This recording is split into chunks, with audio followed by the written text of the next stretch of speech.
Hello, good morning students, how are you? I hope you are doing fine. This week I'm going to start explaining, giving you some lectures. Today the first one is going to be, we are going to complete the explanation of Shirley Shishol that we started last week.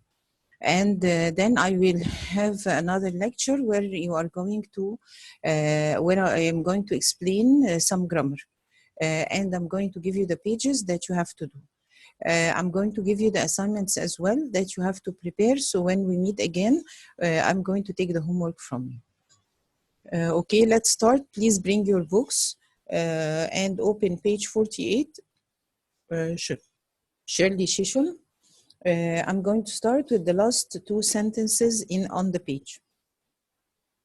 Remember last time that we spoke about Shirley and we said that she was born in 1924 and she belonged to a poor family, and but her family believed in the importance of education, and that's why they sent her and her sisters to their grandmother in Barbados in order to study at the British school over there. And she returned back when she was 10 years old, and she continued her studies. And she graduated from Brooklyn College with honors. And then she got married later on and worked as a teacher for 7 years. And then she decided to run to become a member of the American Congress. And she was the first one to do that. And she did that in 1968. And we said that she was chosen to represent an area in Brooklyn, which is called Bedford-Stuyvesant. I'm going to start with the last two lines of page 48. In Congress, Ms. Shishol was assigned to the House Agriculture Committee. Remember that when each member of the Congress or each member of the Parliament joins the Parliament, they have to join a committee where they are going to work to help with the economy of the country. So Ms. Shishol was assigned to, means that she was ordered or she was directed to join the House Agriculture Committee. She protested this assignment. She was not happy with it. Protest means to object. Yes.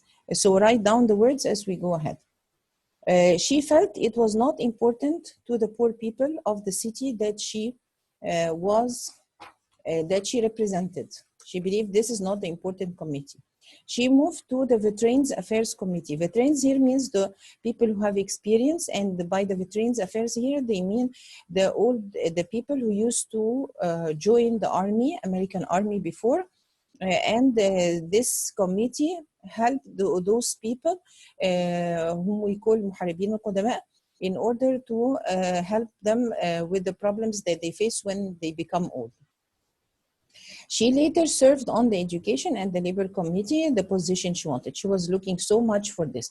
How many up till now committees that she joined? She joined 3. She was assigned to the Agriculture Committee, and then the Veterans Affairs, and then finally Education and Labor Committee. And she wanted so much to join the Education and the Labor Committee. And labor means work, yes. In 1977, she joined the important House Rules Committee. So this House Rules is one of the committees that make or produce or issue the different kinds of rules for the government of the United States. Shirley Shishol was very different from other members of Congress. She looked different. Her hair was a big cloud of curls. I hope you can find her picture online and you can see her. Her hair was a big cloud of curls. She wore very large eyeglasses, and she had dark skin. She also spoke differently. She had developed a minor Caribbean accent while living with her grandmother in Barbados. You know that the Black people usually have a different kind of accent when they speak English. Her voice was strong. She spoke with power because she believed that she was right. And she said her greatest tool was her mouth. This is very important, underline this sentence. She said her greatest tool was her mouth. It means that she's going to use her mouth to defend the rights of the people and to speak the truth, as her grandmother always told her. She was not afraid to say the things others would not say before Congress and the public. Sometimes people, when they join the parliament, because they want to be there all the time, they don't say, they don't object, they accept anything and everything. But she said she was not going to do that, and she always defended the rights of the American people. Shirley said, but my friends, I might be strong for some persons in this audience, but I believe in telling it like it is. Means that I don't change the truth, and if there is a problem, I have to say it out loud, frankly, بصراحة, that this is not right or I don't accept this. Shirley Shisham spoke strongly for the poor and for women. We are going to count together now. The first one, number one. She spoke strongly for, number one, the poor and for women. That's number one. She worked for civil rights. That's number two, for African Americans. She opposed the Vietnam War. Opposed means she accepted or not? Yes, she did not accept. She refused the Vietnam War. In 1969, she helped form the Congressional Black Caucus. That's number four. Again, she formed a group that would defend the rights of the Black people. She also was the member of the National Organization for Women.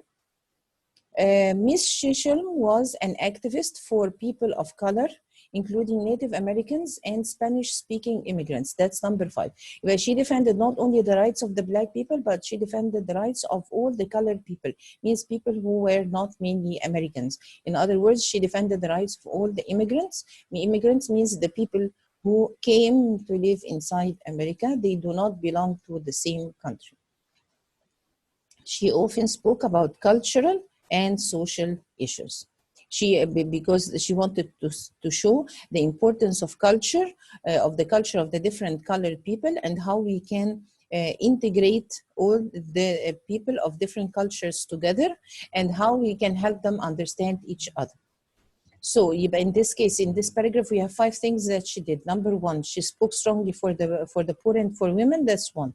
Number two, she worked for civil rights for African Americans. She tried to help them to get their rights. Number three, she opposed the Vietnam War. That's number three. Number four, she helped form the Congressional Black Caucus. And the last one, she was an activist for people of color, including Native Americans and Spanish-speaking immigrants. She did five main important things.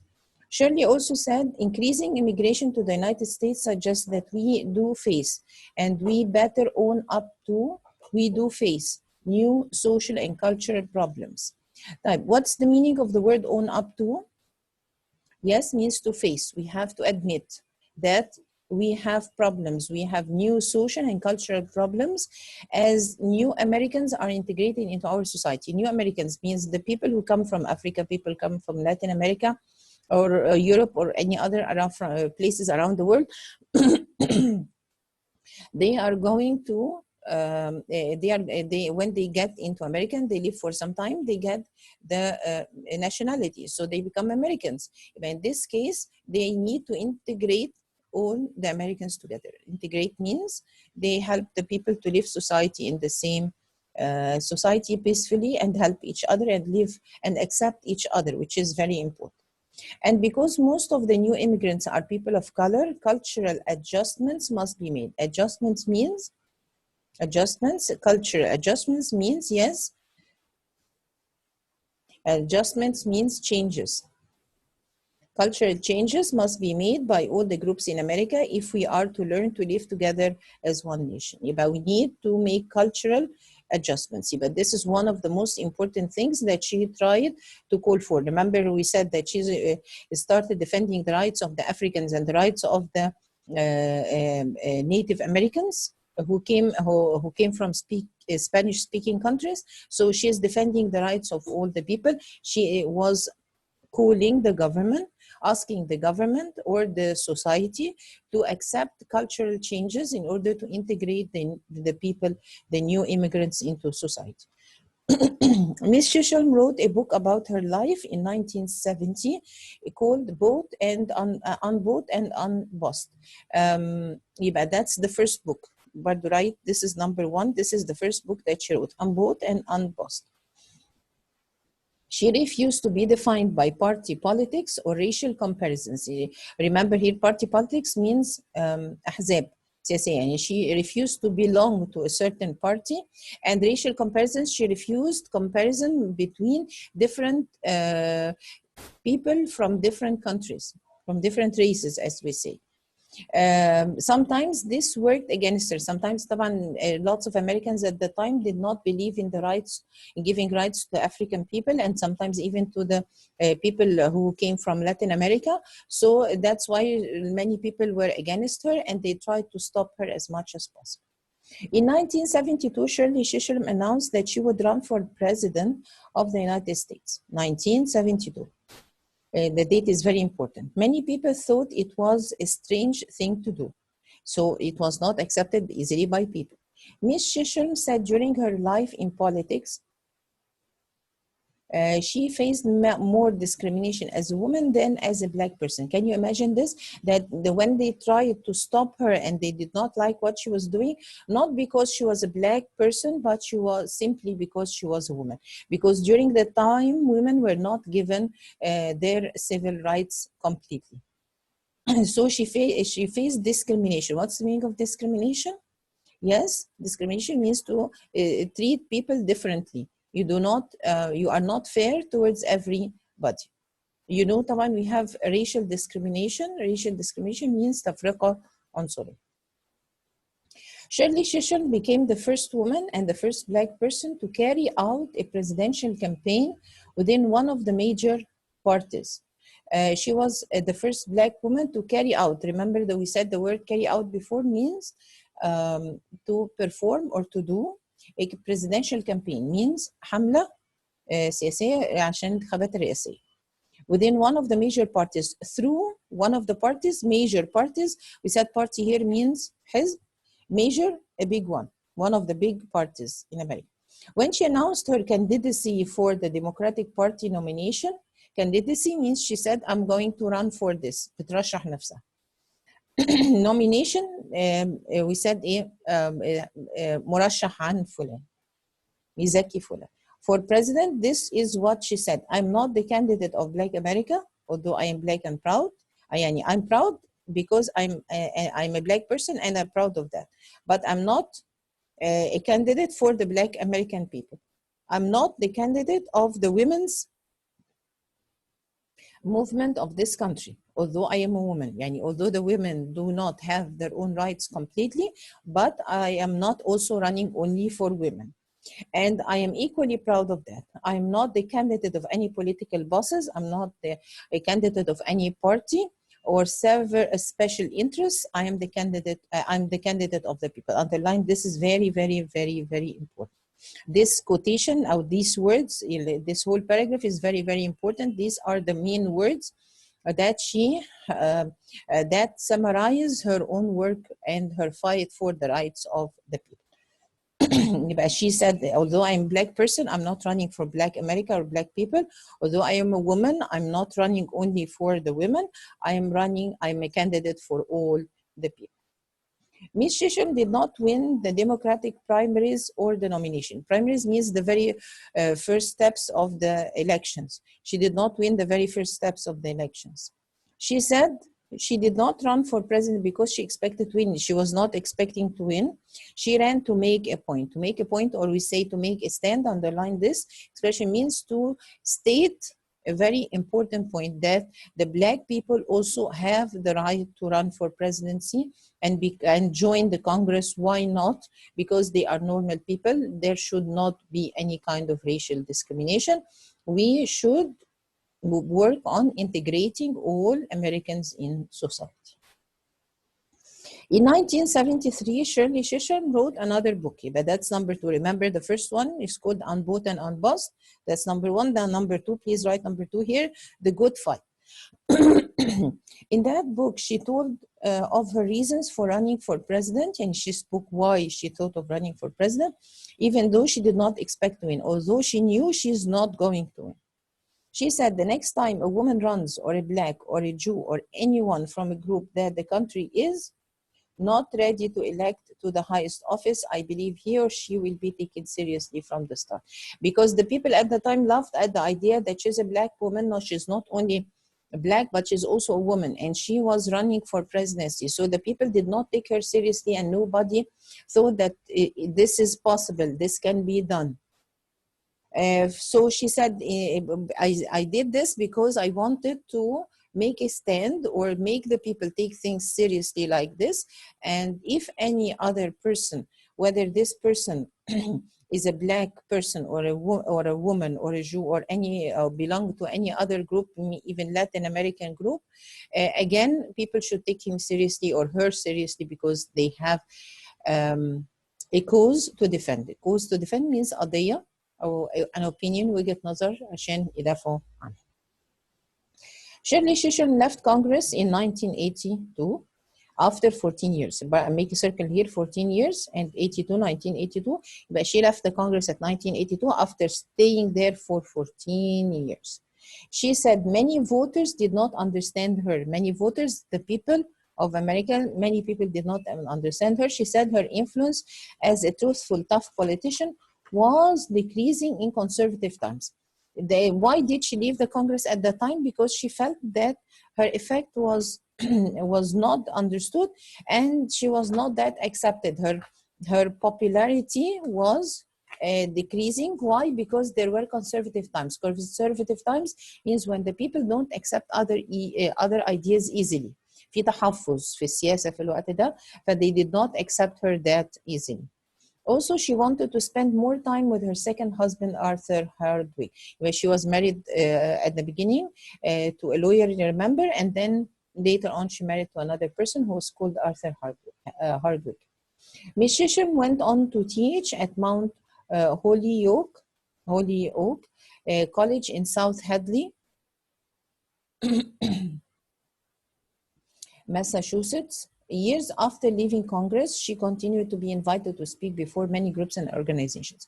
And she was still famous, and she was invited by many organizations in order to speak at different occasions, at colleges, at events, and so on. A reporter once asked Ms. Chisholm how she wanted to be remembered. She said she did not want to be remembered as the nation's first Black congresswoman. She wanted to be remembered as a very brave person, a person who created change. Underline, this is very, very important. This is the sum up of all her own journey.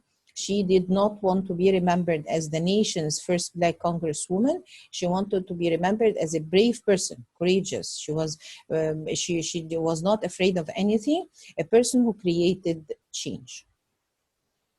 So in this case, she was able to affect the mindset of the American people and help them change their opinions towards the Black people and towards the Latin American people who were immigrants into the United States. Shirley Chisholm died January 1st, 2005. She suffered from a series of strokes. Strokes means زي جلطة أو نزيف في المخ.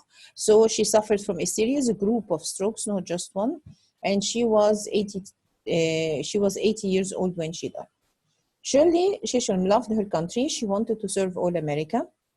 We said serve means to give service, to help, to work for, not just African Americans and women. Her work for the community at Bedford Stuyvesant, the state of New York, and the nation continues through the changes she helped make in American society. You know, so long as she helped at the Congress to help the people to change their minds towards and opinions towards the American or the immigrants and the Africans and so on, this affected her society and affected the people who she was a candidate for. Remember, in each member of parliament is a candidate for a certain area. مرشح عن منطقة معينة. He is a candidate, فهي looks for the needs of this area, and they try to help the people over there.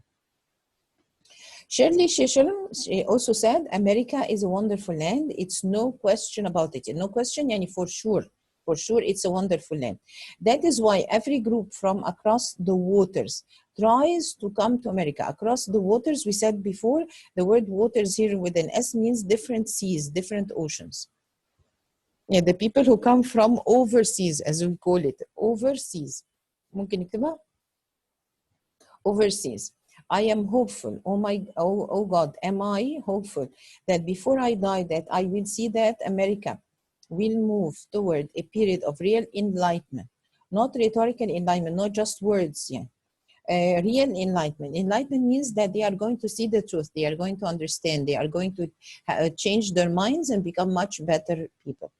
And that when we are finally faced with the choice of exclusion and inclusion, we will choose inclusion. We said inclusion means to include everybody in society. She defended the idea. Exclusion is a noun and the verb is exclude. Exclude means to refuse, to keep people away.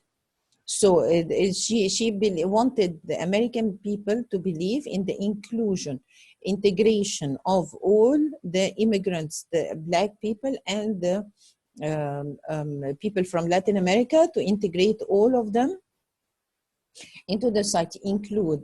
So we are speaking about inclusion, integration, because that's what America is supposed to be all about.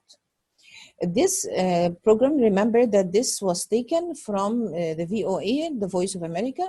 This program was written and produced by Lone Davis and Barbara Klein, and I'm Steve Amber. Join us again next week for People in America in VOA Special English. If you, we said if the link, I have set the link at the beginning of the article. If you want to go over there and listen to the people while they are speaking it out loud. So you can listen and you can repeat. So this is going to help you with your pronunciation as well. So this is very important because she was one of the great people who tried to change the mindset, not of usual country, but of America, which is considered one of the greatest countries around the world, biggest countries around the world. And they have lots of immigrants over there from Africa, from Latin America, from Europe, from places all over the world. And she has, the people who immigrated over there did not get the rights right away.